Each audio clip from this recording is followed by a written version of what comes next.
Okay guys, now we're going to get started. If you missed the beginning of the video, we're going to be posting this to our the Kickstarter page, so you can always check it out there. And today we are going to be going into the details about each of the phases. Yesterday we talked about the general gameplay, how it works, how it feels, and today we're going to be doing each individual phase and going into detail about how you actually do it. We've posted an update that also gives you a great overview. You can also check that out even while I'm streaming if you want to be able to see each phase board really big when I may not necessarily have it on the screen. And we will get started. So this time I'm going to play the blue empire we have laid out here. And this is different than the last empire I played, which was very unity based. This is more of a militaristic empire. I mean, I am a fanatically militaristic xenophobe, and we're a dictatorial type of government. And you can see I'm rapid breeder, so we basically have a population problem, it seems like, that we're trying to expand. We have huge national pride, and we have cutthroat politics. So that is the species we're playing. It looks like we like wet worlds. So when you start playing, you're going to play your first round. And in a round, you're going to do 4 phases. The 4 phases again are expand, exploit, explore, and ExoPolitics. You can choose to do these phases in any order you want, but you have to do each phase once in a round. So I'm going to start out by choosing the expand phase here, and I'm going to zoom in very close so you guys can see. Now, an important thing when we are planning is that the tokens that you're going to be putting on here are numbered. The numbered tokens will refer to the numbered systems on your system tiles here. So this is my home system. We have quite a big military because we got those extra ones for being militaristic. And we have our home planet here. And this is our 0 number system. So anytime I want to do something in or from our 0 number system, I'm going to place a 0 planning marker here. So in the explore phase, first thing is you have the explore system. The top of an action shows what you do during the planning half. Every player will plan their phase at the same time. They don't even have to be playing the same phase though. I could be doing the expand phase, another player could be doing the explore phase. So if I want to explore from my home system, I first says this symbol is place a planning marker to indicate what system I want to do it from. So I'm going to explore from my home system.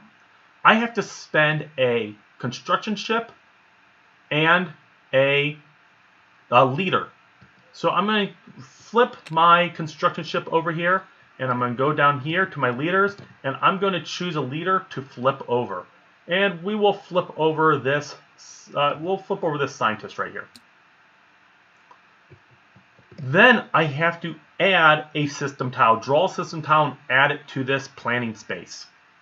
So I'm going to grab a system tile from our bag of system tiles, which I have a bag right here. I'm going to shuffle that up real quick, and I'm going to grab that system tile. Ooh, this is nice. We got a habitable world shown by the leafy thing with the circle. And we have a sun with 2 major gas giants around it. There are also it looks like some ancient mining drones in the system. Now, I'm not going to be going over combat today, and so I will not be placing the mining drones on the system for the sake of teaching just how the phases work. But we'll be going on over combat and how the spaceborne aliens compete with you in a future live stream. So I put this system on the actual space of the planning board. And I have my token on top to show where I'm exploring from. And I'm going to start out by putting all the things that go on here. So 3 energy tokens and a planet. That is size 7. The size limits how many population clips you can have on the planet.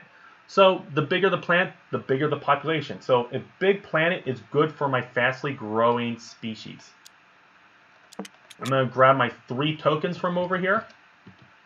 And I'm going to put them on these spaces. Now, normally these phases go very quickly for me. I'm doing it slowly so you guys can keep up, and so I can focus on also that I'm explaining and talking about things correctly. Next, I'm going to be placing a planet disk on here. So I grab a random planet disk from the game tray. Now, right now, this is just representing the game tray. So I'm going to shuffle these up, and I'm going to grab a random planet. Ooh, that looks like it's a dry world. We don't necessarily like dry worlds. We might still decide to colonize it. And that's a little bit bigger than it should be. When we import these, it doesn't necessarily import them to the correct size, so we sometimes have to adjust on the fly. And so I'm done placing my things on the system. Oh, 2 last things. And this old prototype art, we're going to be updating the tabletop simulator before we release the demo, is it should indicate that we get an anomaly marker on this. And we don't have our final anomaly markers in this tabletop simulator yet, so we're just using these white chips to show there's an anomaly marker. And we're going to grab a neutral system number so that we can indicate if we want to do stuff in this neutral system. So this is system number 9. So I'm done planning that portion. There's also the population growth action. This is one of the actions you have to do in the phase if you have the resource to do it. Your population grows no matter whether you want to grow or not. I notice this phase board's a little bit old. The actions you have to do are actually marked in orange with a bold orange line around them. So we have to grow a population. Each planet, though, can only have its population grow once. So I'm going to spend 1, 2 to grow my planet. But if you notice, for Rapid Breeder, the first population placed during the expand phase costs only 1 food resources instead of 2. So that only cost me 1 resource to grow my population once. To indicate that I'm growing my population in the my home 0 system, I put a 0 marker. Now, if I had 2 planets I could expand on, I would place another marker on here to show I'm also expanding there. I could have also explored another system. If you do that, you draw another system and actually just place it on top of this system and put all of its tokens on here as well. Last in this expand phase, we can move. We have a pretty big Corvette fleet, and for the sake of teaching, I'm going to choose to move some of my Corvettes. So that is the 9 system. I'm going to grab my 9 marker. Now, if I was moving to one of my own systems, I would put it in the blue area. So I'm moving it to my own 9 system. If I was wanting to attack yellow, I would put it in the yellow's hex here to show I'm moving to yellow's 9 system. The center, though, is for neutral. I'd place it here to show that I'm moving to the non-player 9 system, and I also have to spend a leader. So I'm going to go ahead and spend this commander here to move some of my ships. Now I am done with this planning phase. I've done each of these actions once and paid their initial cost. Now, after everybody has done planning, we move on to the resolution step of the phase. Whoever finished planning first in this phase would call out, I'm done planning, and they will take the initiative player token, and that lets them decide the order people resolve in and resolve any tiebreakers that might come up. So since I'm actually not having other people's planes, I'm just going to resolve my phase. I can do these in any order I wish. So I'm going to grow my population first. So I remove that marker, and now I can place 1 population per planet. These are normally clips, but right now we have just these blue checker pieces. And when you gain a new population, you place it as an unemployed worker. So we have our basic workers here, our advanced workers here, our specialist workers, our criminal workers, and our unemployed workers. So I'm just going to put that on top of this stack. So we have 2 unemployed workers that we need to figure out how we're going to employ. That's going to be maybe a little bit of a challenge. Having unemployed workers can have consequences, which we'll get to. Next, I am going to place my system I explored. So I'm going to move this over to my other systems. Now, when you explore a new system, and again, some of this is not the most up-to-date tile art in the tabletop simulator, this side with the number has a portal that is a little bit different than the others. It is the portal you always explore to. So I have to place this hyperlane portal connected to the system I'm exploring from. So I could put it anywhere I want, and I'm going to say just for here, right here, I'm exploring to this hyperlane right here. I now can remove my planning marker from here and put it back in my bag.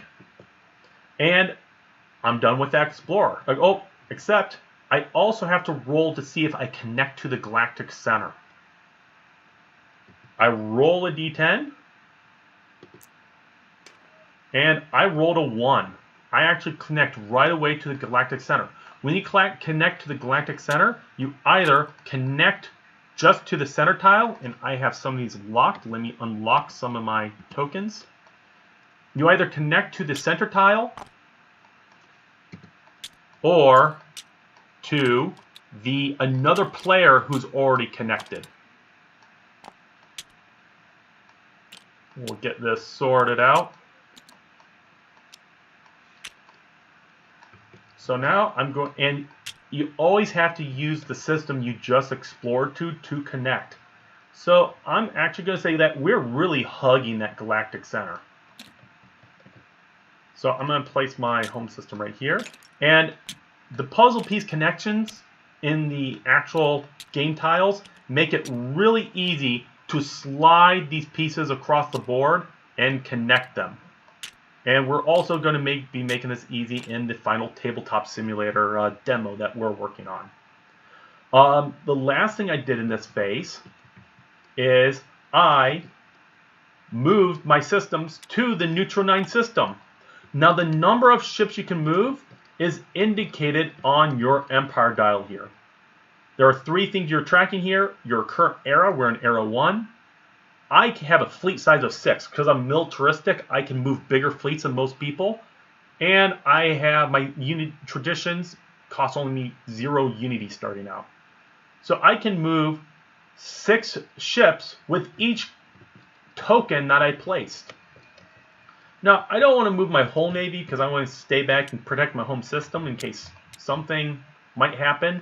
Other players could play pirates on me or cause maybe an asteroid to be on a collision course with my home system.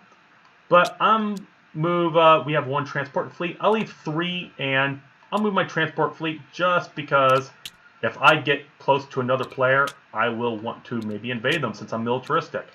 I'm going to lock my tiles here so that they don't keep moving when I'm doing stuff.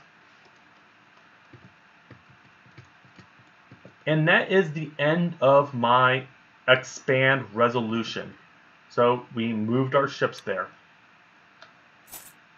So I'm done with this phase. I would flip this over, put this on the bottom of my stack, but I'm just going to throw this over here for now because stacking those flipped over doesn't really work well right now in Tabletop Simulator. So next, I am actually going to do the ExoPolitics phase because I've already used 2 leaders and I am feeling kind of like I need more leaders. So I'm going to do this phase next, and other people at this time would be deciding what phases they want to do in their next planning phase. Once we've all chosen, we start. First thing I do is I'm going to draw a political card. Political cards let you do all the crazy customized actions from Stellaris, plus some more specific to the board game. on your empire. You can do these actions on your empire sometimes, and also on other players' empires. This is stuff like having pirates appear in their empire, or consequences for having unemployed population, or good and bad consequences for having population of different species on a planet. So my political card I drew, let's see what I drew here. Egalitarian demands and sabotage. So I could cause sabotage on somebody's planet if they don't have enough approval, or I could give a demand to an egalitarian player. I'm going to save this for now. We're not going to be going over political cards specifically this game. We'll do that in a future playthrough. But I'm going to put that in my political hand for later use. Next, I decrease my approval. So I'm going to zoom out here, and the approval board's way over here. And I'm actually going to move this closer to me.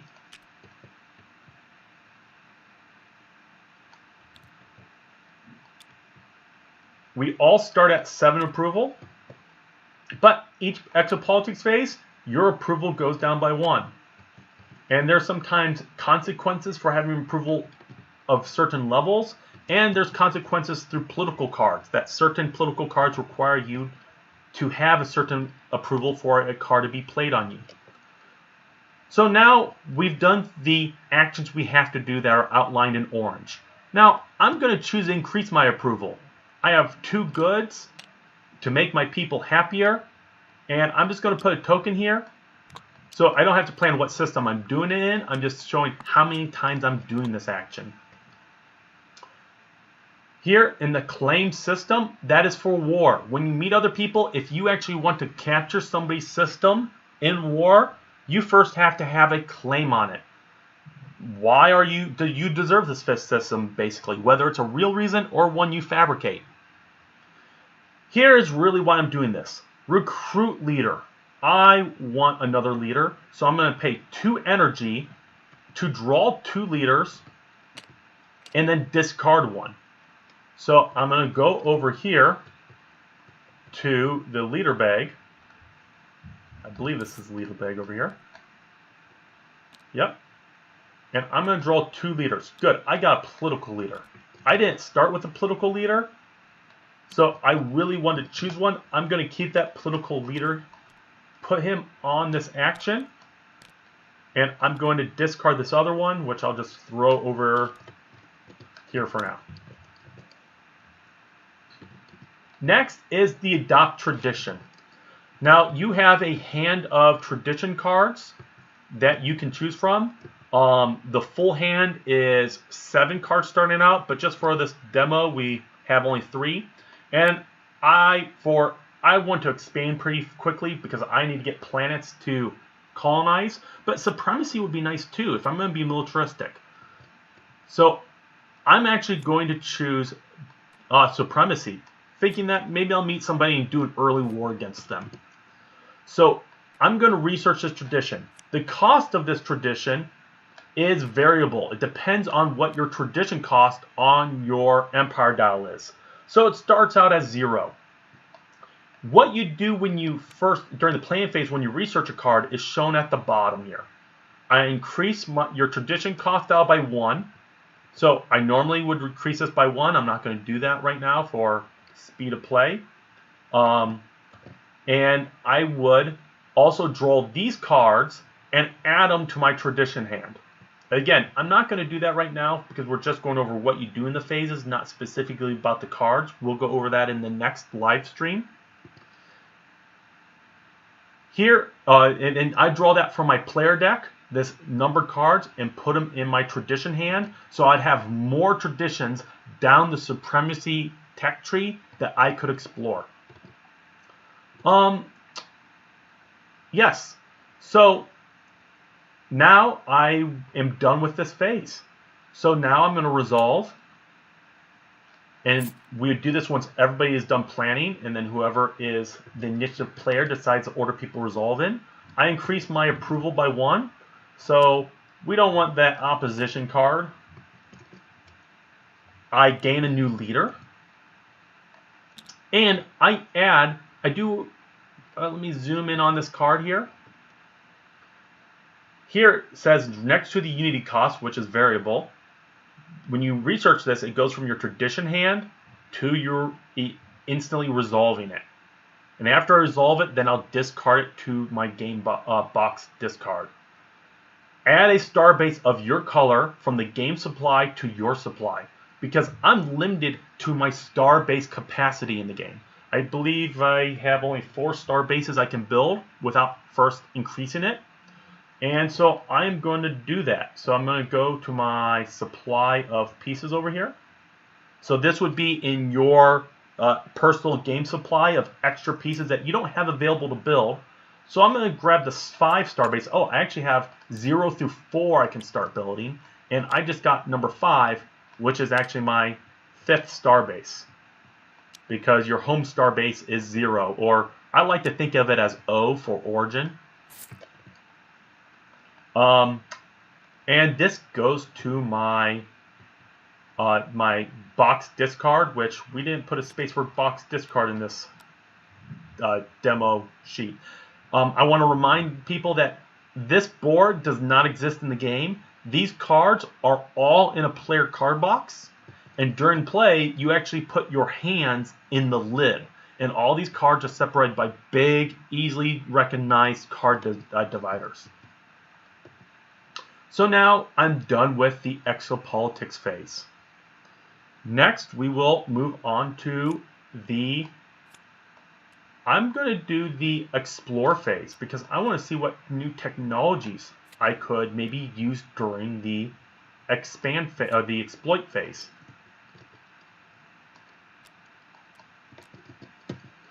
So during this phase, you have to draw 5 tech cards. So now I'm going to draw 5 tech cards. 1, 2, 3, 4, 5. Put those in my hand. And see what I have. Wow, I could really go for population growth. So we named these, the top of these tech cards, after the action you use them in the game. This is to make it easier to play, where you know what you do with the card by its title. This one's for population growth. What we are planning on doing is above society, putting the thematic name for the technology. That's not shown on these current versions of the cards, but we'll be adding that thematic name for this, the technology above the society research at the bottom. So here I could get faster population growth by just spending unity. That's interesting. I could mine exotic resources. So this is like your exotic motes and your volatile motes and exotic gases and rare crystals. I could this is being able to investigate anomalies is very useful. I'm probably definitely going to do that one. Advanced warfare. This gives you options to more advanced kinds of warfare. Right now, you only can start out by doing warfare for territory, but this opens up more cards. Again, we want to keep it simple where you only have a few options at the beginning, so there's not a lot to learn. But through technologies, you get expanded gameplay options. Or I can stabilize my hyperlinks, which I'll discuss in a future live stream overview. So I'm actually going to choose the investigate anomalies as my first one I'm going to research. And that's a society research. And I'm going to put that on my society right here. And that cost me 2 research.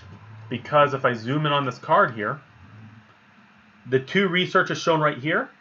And then when I research it, I'll move it from my tech hand that I just took it from, and it'll go to my action deck. And we'll discuss that action deck in a little bit. I only have 1 research left. Do any of these cost 1 research? No, they 2, 2, 2, and 3. I'm not a research-heavy species starting out, so I might want to consider building another specialist that produces research. Now that I'm done with that research, I'm going to put these back. If I had had a card that had shown that I draw cards at the very bottom, I would have done that during the planning phase. That expands my tech deck with new options that I have to research in the future.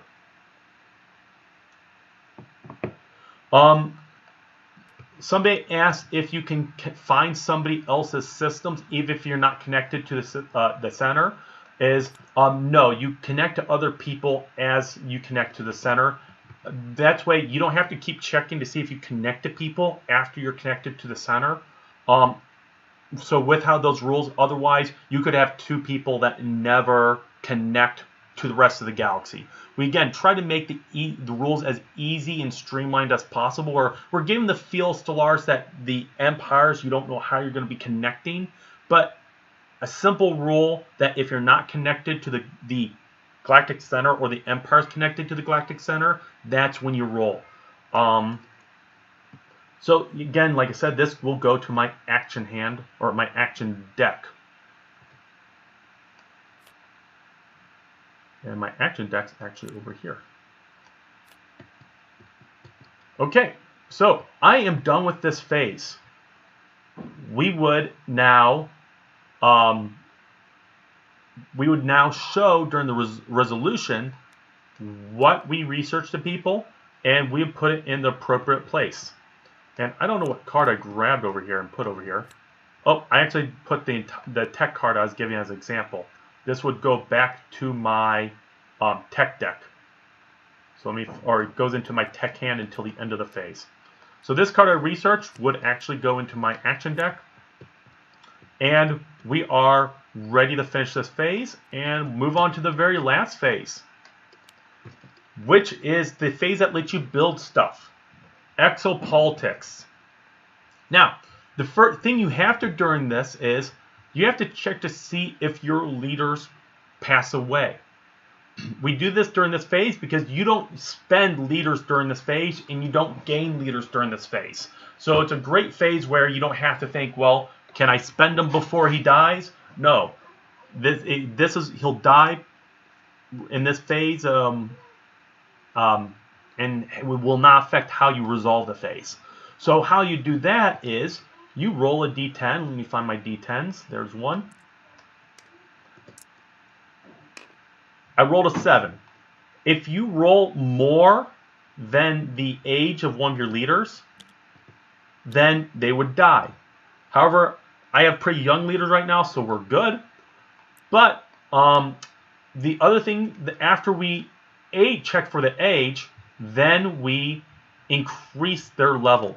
Now, we actually just had yesterday better improved dials made that will make these easy to tech up. I'm not going to do it right now because it's a little hard in the current version, but the next live stream we should have much easier to use dials, and you'll be able to see how our tabletop simulator improves over the course of the campaign until the point where we can actually release the playable demo for you guys to try out for yourselves. So, getting back to the rest of the ExoPolitics phase, there are 3 things you can build stuff with. Planets, shown right here, your civilian ships, and your star bases. Now, I only have 1 planet and only 1 star base, and I have 2 construction ships left. Each one of these things only can build 1 thing a phase. So I cannot build more than 1 thing on my home planet. So I'm looking at what my options are here, and I'm thinking I want more research. I really wanted to develop my technology, so I'm going to plan on, in my home system against my zero system, the plan in my zero system, I'm going to be employing one of my unemployed workers as a specialist. That cost me 2 minerals. So I'm going to go 1, 2 minerals. Then I could either build a star base or build a mine with my construction ship. I'm going to build a mine. That costs me 2 minerals. And I'm going to build that in my zero system. You only can build mines in places that you have star bases. Here, I could also build a star base and indicate which neutral system I want to build that star base. It costs 3 alloys and 3 influence. Alloys and influence just like in the video game. I just remembered, I want to describe something back about the planet. These spaces all essentially do the same thing, but they have you plan to employ your population as either the basic worker that produce food, minerals, and energy, the advanced worker that produces alloys and goods, and your specialist workers that produce research, authority, and unity. You don't have to decide what a worker, when he's employed as that kind of population, who's employed as that kind of worker, what resource they produce until the resolve phase. But we have them split up between these 3 different spaces to make it easier to plan. And they have sometimes different upkeeps, which we'll get to during the resolve phase. I also want to thank our Canme Games team who are answering questions for you guys in the comments while I talk. It lets me focus on teaching you guys the rules, so thank you to them. Okay, last we have our star bases.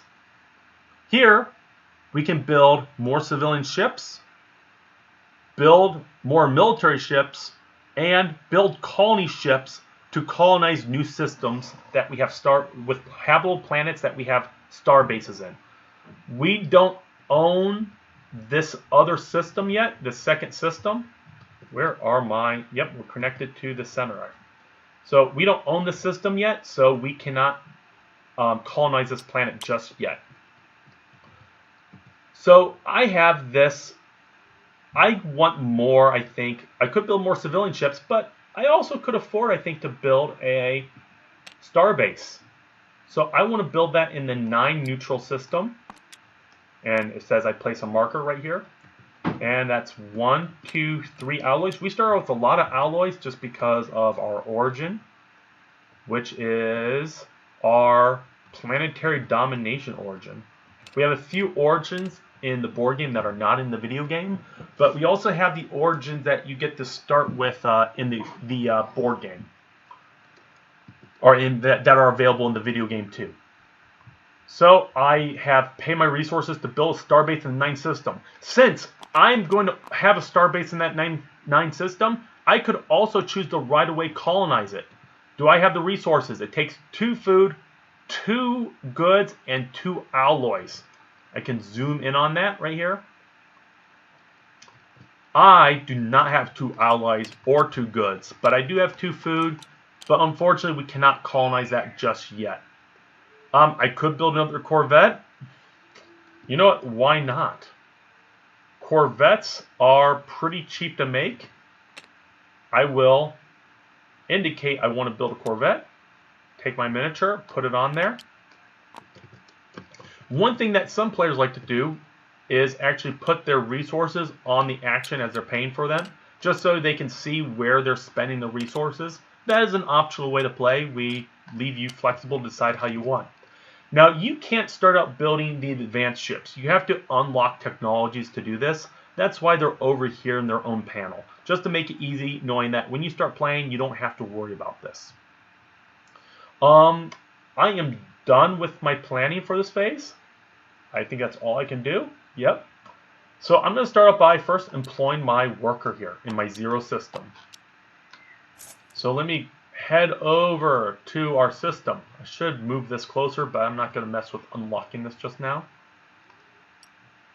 So I can take one of my unemployed population, keep one back in unemployed, and I can move this guy up to specialist where I had planned to build him. And let me go back to the board. Specialists cost 1 goods and 1 food upkeep, and I gain a research. So when you're paying upkeep, it's different than paying a cost. Upkeep is a continuous cost. So you actually lose these resources long term. So I'm going to go ahead and delete those. If I would ever lose that population or change that population's job, I would get that upkeep back. And let me get my research, and I'm just actually just going to clone this so I don't have to go over to the supply. And maybe I should have done this phase first before research, because then I could have actually researched 2 things. The order you do these phases in is a very strategic thing. But yes. So next, I'm going to be building my mind.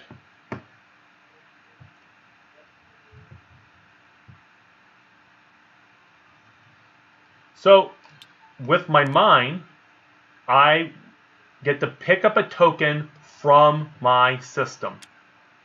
So my construction ship built a mine, so I'm going to go here.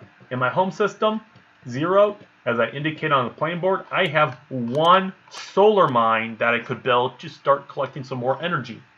One of the cool things about the game is that you don't clutter up the board more as you build it up. You actually remove pieces to show that you're harvesting those resources. So that sun with the energy icon, not having a token, means the mine is built.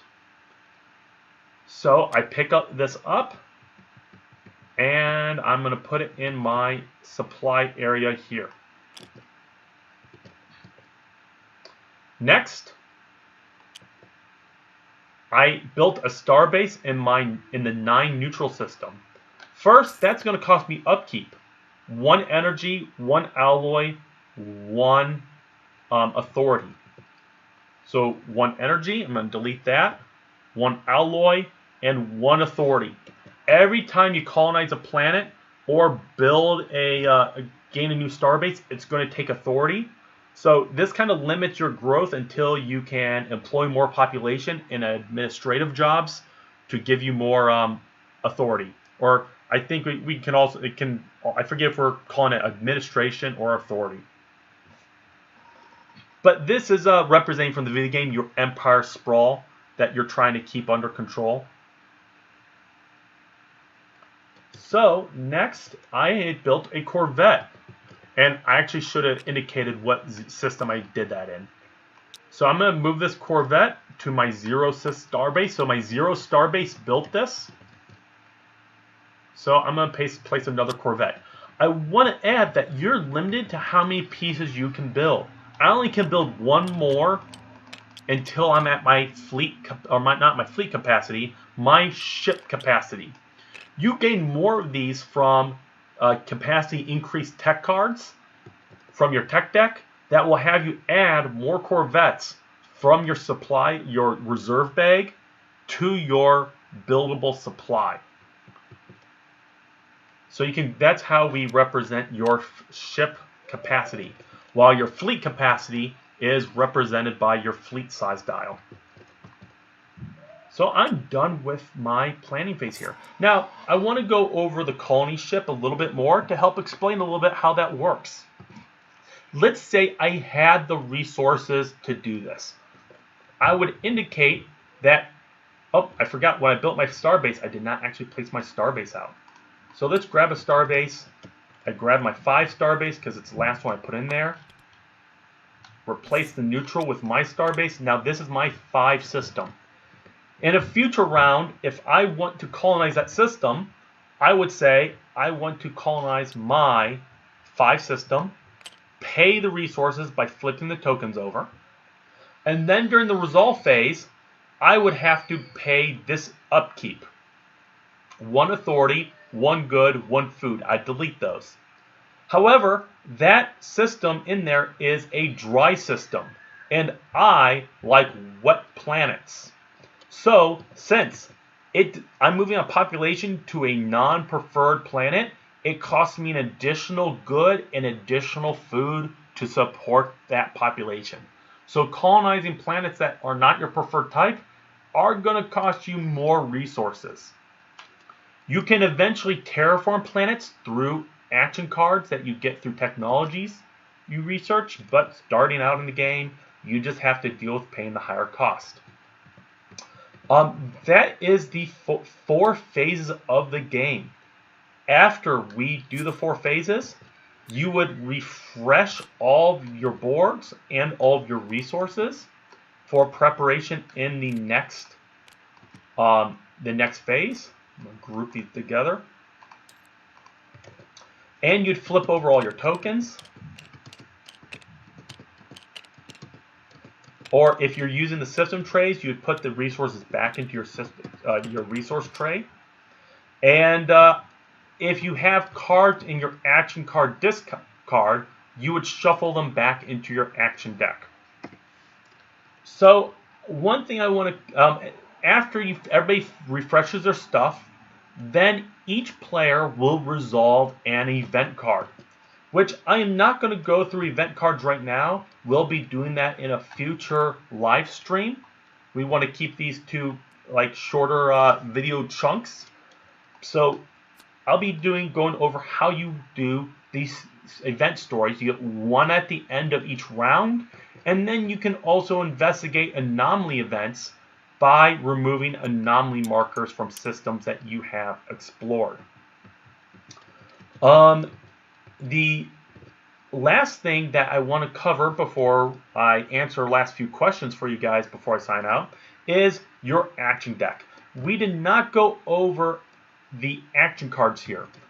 Normally, at the beginning of each phase, you get to draw cards up to your hand limit. The number of cards you can draw is indicated on your phase board here. Now, these are not the final symbols. This is a pretty old board, but right here is how many cards you get to draw into your hand each phase. It's your era number plus 1. So I'm at era 1. I get 2 cards in my hand that I can use during that phase. I'm also limited in the total number of cards I can play in a round, and that's indicated over here by this symbol, which is again not the final symbol, and this is not the final card top. This is our prototype. Is my era plus 2, so I could play up to 3 cards in a round. In each phase, I get 2 cards that I could choose to play. So, for example, if I shuffle this up and I draw 2 cards, this starts out pretty small. But as you research more technologies, it'll get bigger and bigger. That's why how many cards you can draw and play grow as you go through the ages and get more familiar with the game. So I'll actually draw all 3 of these so I can kind of go over it. When you want to play a card from your hand, you will, let me actually put these in my hand. You will place that card onto your planning board. And again, do what it says in the plan part of it. So I could place a token of where I want to investigate an anomaly and flip a civilian ship. And then I could have an anomaly event during the resolve phase. Now, what's important is your 2 starting cards are based off your ethics. So I'm xenophobe and I'm militaristic. So with the xenophobe, I can actually build, looks like I can actually build star bases for very cheap. I am very good at expanding as a xenophobe because we want to grow our empire and not share it with other species. Or I can use this card alternatively to grow my population faster. This does not require you to spend a planet to grow your population. So in reality, I could have grown my population twice in that last round, but we weren't actually playing with the action cards when I was going over the phase boards. And just to finish it off, I also have my militaristic that lets me reroll dice in combat, and also I can I can basically claim other player systems for cheaper than the basic claim action. So those are the 3 cards I have starting out that I could have played as additional actions onto my phase boards throughout the round. But I'm only limited to 3 actions. Not a problem when you first start playing, but then you have to start having to make hard choices about how you want to specialize your empire every round that you play. And really decide also is through the technology what directions you're going to specialize your empire in. We're coming up on 50 minutes for the stream. I am going to answer a few more questions before we leave. Real quick though, if you guys missed the beginning of the stream, we'll be posting it to the Kickstarter on the date that it aired. And don't forget that the early bird is ending tomorrow, where you get the Stellar Devourer Brood Mother miniature for free. So quickly, let's see if we have any questions. If anybody has something they want me to maybe clarify that I went over today, you can post it in the chat. Uva and Jim have been doing a great job answering your comments. No, you can. Thank you, Gaming Dad. You can play more than one action card per phase. All these actions, you're not limited to how many times you can use them, except for you only can play one tech card of each type per round. But I could do multiple action cards. I could say I'm going to grow my population extra time in my zero system, and I'm going to claim an enemy's one system. So I just stacked these up. Now, because of Tabletop Simulator, what happened is I actually made them a deck. And so normally this token would be underneath, and you'd go through these cards during the resolve phase one by one, revealing what you did in addition to the normal actions.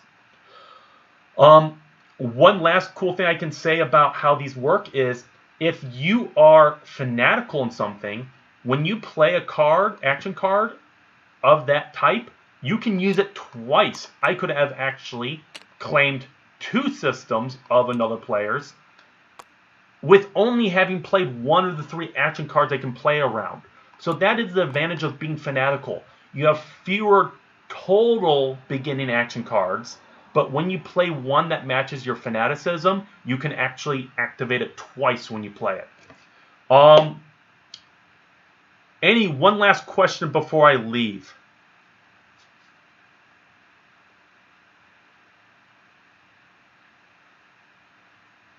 Okay, we have people are answering pretty quickly. Nope. Well, hey guys, I hope you guys got all your answers about how you actually play the phases. And this is what the general flow of the game, what you'll be doing every round. Now, the gameplay expands vastly from this through these vast amount of action cards you can gain from your tech deck, and also from your tradition cards that you would research and discover. I'm excited to show you guys more gameplay. The next time we do one of these live streams, we'll be going in a lot more detail about how events work in the game. And then in another one, we'll also be talking about how combat and ship design works, which is done over here on your ship board. So I hope you guys have a great rest of your day. And for those that have already supported us, thank you so much. We've loved playing Stellaris over the years, and it's been so much fun designing the game and playing it with our play testers to just really make it feel that essence of the Stellaris game that we love. So we hope if you haven't joined us, you'll back us. The early bird ends tomorrow. Thank you guys. I'll talk to you again soon.